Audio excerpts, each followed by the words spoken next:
गीता जीवन में धर्म, कर्म और प्रेम का पाठ पढ़ाती है। श्रीमद् भगवत गीता का ज्ञान मानव जीवन और जन्म पर जन्म दोनों के लिए उपयोगी माना जाता है। गीता पूर्ण है, जीवन का एक दर्शन है और उस पर चलने वाला व्यक्ति सर्वश्रेष्ठ है। भगवत गीता में कुल 18 अध्याय और 700 श्लोक हैं, जिन्हें पढ़ना हर किसी के लिए थोड़ा मुश्किल है। इसीलिए आज के बेहद खास वीडियो में हम श्रीमद् भगवत गीता के विचारों के बारे में बात कर रहे हैं। हम बात करने जा रहे हैं जिसके बारे में जानने के बाद आप श्रीमद् भगवत गीता का सही अर्थ समझ पाएंगे। इसलिए आपको हर रात सोने से पहले इन विचारों को अवश्य सुनना चाहिए। तो आइए जानते हैं भगवत गीता। भगवान श्री कृष्ण के महत्वपूर्ण विचार कहते हैं। 4 अध्याय का पहला श्लोक। श्री भगवान उवाच इम विवस्वते योगं प्रोक्तवान् व्ययं विवस्वान् मनवे प्राह मनुरिक्ष वाक्वे ब्रवीत। भावार्थ, श्री भगवान बोले, मैंने इस अविनाशी योग को सूर्य से कहा था, सूर्य ने अपने पुत्र वैवस्वत मनु से कहा और मनु ने अपने पुत्र राजा इक्ष्वाकु से कहा। दूसरा श्लोक। एवं परंपरा प्राप्त मिम राजर्षयो विदुः सकाले ने महता योगो नष्टः परंतप। भावार्थ, हे परंतप अर्जुन, इस प्रकार परंपरा से प्राप्त इस योग को राजर्षियों ने जाना, किंतु उसके बाद वह योग बहुत काल से इस पृथ्वी लोक में लुप्तप्राय हो गया। तीसरा श्लोक। स एवायं मया तेद्य योगः प्रोक्तः पुरातनः भक्तोसी में सखा चेति रहस्य हेतुत्तमम्।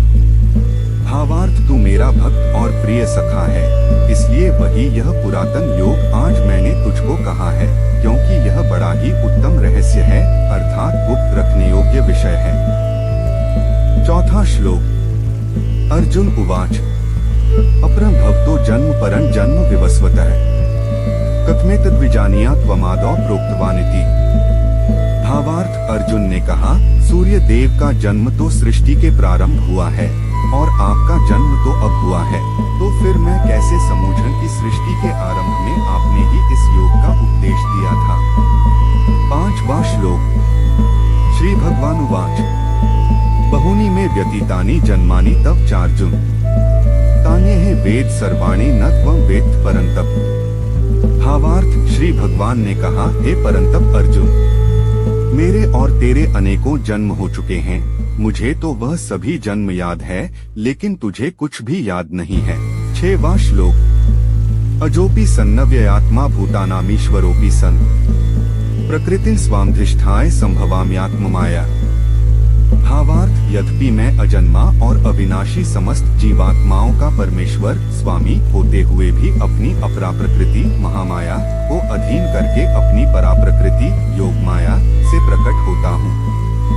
7वां श्लोक। यदा यदा हि धर्मस्य ग्लानिर्भवति भारत अभ्युत्थानमधर्मस्य तदात्मानं सृजाम्यहम्। भावार्थ, हे भारत, जब भी और जहाँ भी धर्म की हानि होती है और अधर्म की वृद्धि होती है, तब मैं अपने स्वरूप को प्रकट करता हूँ। 8वां श्लोक। परित्राणाय साधूना विनाशाय च दुष्कृता धर्म संस्थापनार्थाय संभवामि युगे युगे। भावार्थ, भक्तों का उद्धार करने के लिए, दुष्टों का संपूर्ण विनाश करने के लिए तथा धर्म की फिर से स्थापना करने के लिए मैं प्रत्येक युग में प्रकट होता हूँ। 9वां श्लोक। जन्म कर्म च मे दिव्यमेवं यो वेत्ति तत्वतः त्यक्त्वा देहं पुनर्जन्म नैति मामेति सोऽर्जुन। भावार्थ, हे अर्जुन, मेरे जन्म और कर्म दिव्य अलौकिक हैं। इस प्रकार जो कोई वास्तविक स्वरूप से मुझे जानता है, वह शरीर को त्याग कर इस संसार में फिर से जन्म को प्राप्त नहीं होता है, बल्कि मुझे अर्थात मेरे सनातन धाम को प्राप्त होता है। 10वां श्लोक। वीतराग भय क्रोधा मनमया मामुपाश्रिता है बहवो ज्ञानत सा पूता मद्भाव मांगता है। भावार्थ, आसक्ति, भय तथा क्रोध से सर्वथा मुक्त होकर अनन्य भाव, शुद्ध भक्ति भाव से मेरी शरणागत होकर बहुत से मनुष्य मेरे इस ज्ञान से पवित्र होकर तप द्वारा मुझे अपने भाव से मेरे भाव को प्राप्त कर चुके हैं। 11वां श्लोक।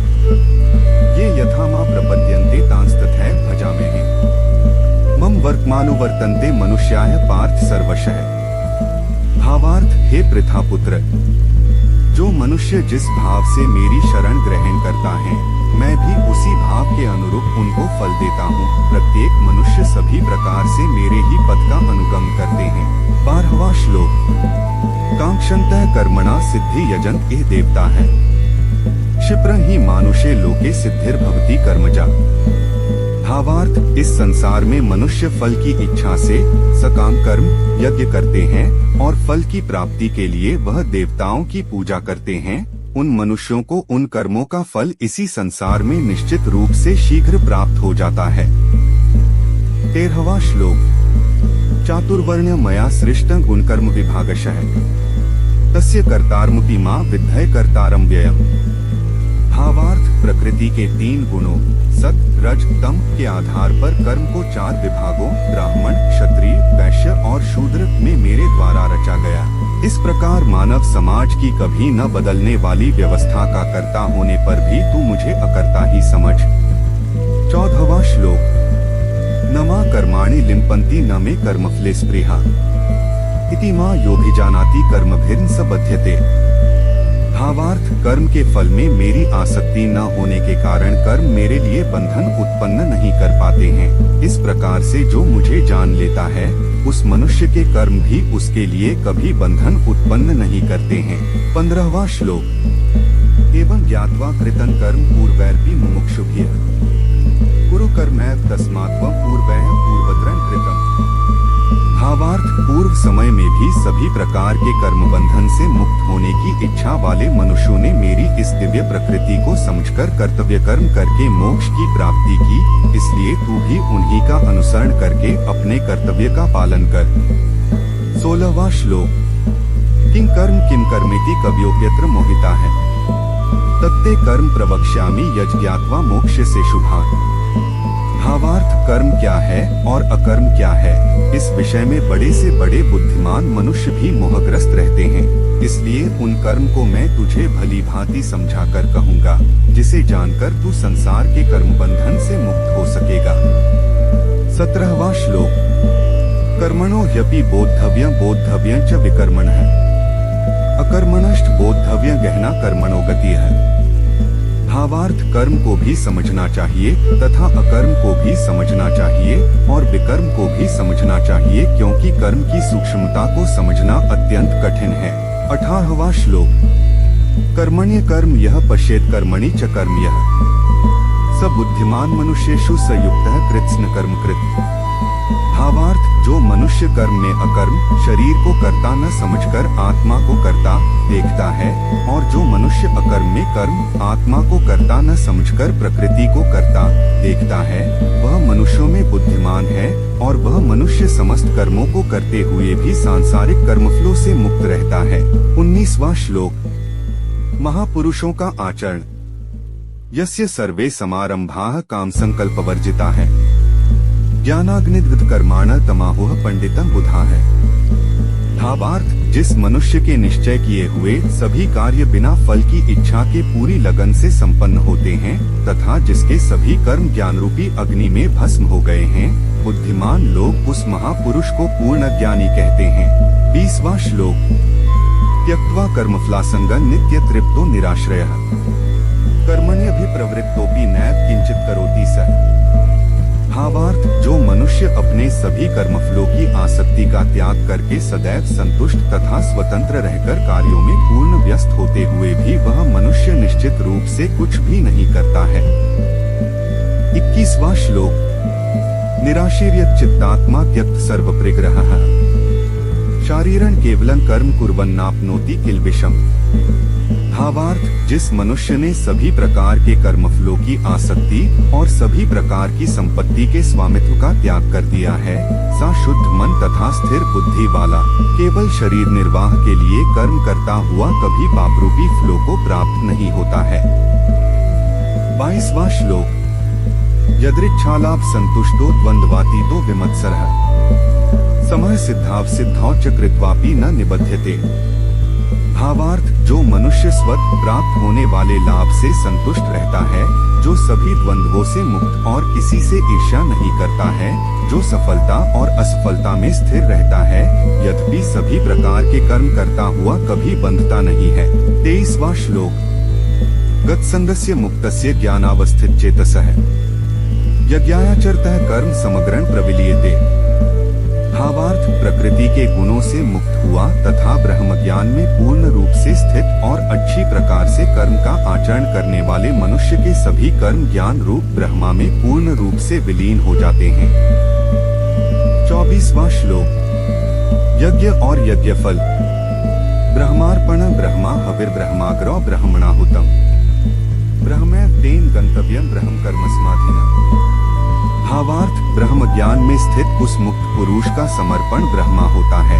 हवन की सामग्री भी ब्रह्मा होती है, अग्नि भी ब्रह्मा होती है तथा ब्रह्मरूपी अग्नि में ब्रह्मरूपी कर्ता द्वारा जो हवन किया जाता है वह ब्रह्मा ही होता है। जिसके कर्म ब्रह्मा का स्पर्श करके ब्रह्मा में विलीन हो चुके हैं, से महापुरुष को प्राप्त होने योग्य फल भी ब्रह्मा ही होता है। 25वां श्लोक। दैव में वापरे यज्ञ योगिनः पर्युपास्ते ब्रह्माग्नाः परे यज्ञं यज्ञेनैवोपजुह्वति। भावार्थ, कुछ मनुष्य अनेक प्रकार के यज्ञों द्वारा देवताओं की भली भांति पूजा करते हैं और इस प्रकार कुछ मनुष्य परमात्मा रूपी अग्नि में ध्यान रूपी यज्ञ द्वारा यज्ञ का अनुष्ठान करते हैं। 26वां श्लोक। श्रोत्रादीनीन्द्रियाण्यन्ये संयमाग्निषु जुह्वति शब्दादीन विषयान्ये इंद्रियाग्निषु जुह्वति। भावार्थ, कुछ मनुष्य सभी ज्ञानेंद्रियों के विषयों को संयम रूपी अग्नि में हवन करते हैं और कुछ मनुष्य इंद्रियों के विषयों को इंद्रिय रूपी अग्नि में हवन करते हैं। 27वां श्लोक। सर्वाणींद्रिय कर्माणि प्राण कर्माणि चापरे आत्मसंयम योगाग्नौ जुह्वति ज्ञानदीपिते। भावार्थ, कुछ मनुष्य सभी इंद्रियों को वश में करके प्राणवायु के कार्यों को मन के संयम द्वारा आत्मा को जानने की इच्छा से आत्मयोग रूपी अग्नि में हवन करते हैं। 28वां श्लोक। द्रव्ययज्ञास्तपोयज्ञा योगयज्ञास्तथापरे स्वाध्याय ज्ञानयज्ञाश्च यतयः संशितव्रता है। भावार्थ, कुछ मनुष्य धन संपत्ति के दान द्वारा, कुछ मनुष्य तपस्या द्वारा और कुछ मनुष्य अष्टांग योग के अभ्यास द्वारा यज्ञ करते हैं। कुछ अन्य मनुष्य वेद शास्त्रों का अध्ययन करके ज्ञान में निपुण होकर और कुछ मनुष्य कठिन व्रत धारण करके यज्ञ करते हैं। 29वां श्लोक। अपाने जुह्वति प्राणं प्राणेपानं तथापरे प्राणापानगति रुद्ध्वा प्राणायाम परायणा है। भावार्थ, बहुत से मनुष्य अपान वायु में प्राणवायु का, उसी प्रकार प्राणवायु में अपान वायु का हवन करते हैं तथा अन्य मनुष्य प्राणवायु और अपान वायु की गति को रोककर समाधि में प्रवृत्त होते हैं। 30वां श्लोक। अपरे नेताहाराः प्राणान् प्राणेषु जुह्वति सर्वेपेते यज्ञविदो यज्ञक्षपित कल्मषाः। भावार्थ, कुछ मनुष्य भोजन को कम करके प्राणवायु को प्राणवायु में ही हवन किया करते हैं। ये सभी यज्ञ करने वाले यज्ञों का अर्थ जानने के कारण सभी पाप कर्मों से मुक्त हो जाते हैं। 31वां श्लोक। यज्ञ शिष्टामृत भुजो यान्ति ब्रह्मा सनातन नायं लोकोस्त्ययज्ञस्य कुतोन्यः कुरुसक्तम्। भावार्थ, हे कुरुश्रेष्ठ अर्जुन, यज्ञों के फल रूपी अमृत को चखकर यह सभी योगी सनातन परब्रह्म परमात्मा को प्राप्त होते हैं और यज्ञ को न करने वाले मनुष्य तो इस जीवन में भी सुखपूर्वक नहीं रह सकते हैं, तो फिर अगले जीवन में कैसे सुख को प्राप्त हो सकते हैं। 32वां श्लोक। एवं बहुविधा यज्ञा वित्ता ब्रह्मणो मुखे कर्मजान विद्धि तान सर्वानेवं ज्ञात्वा विमोक्ष्यसे।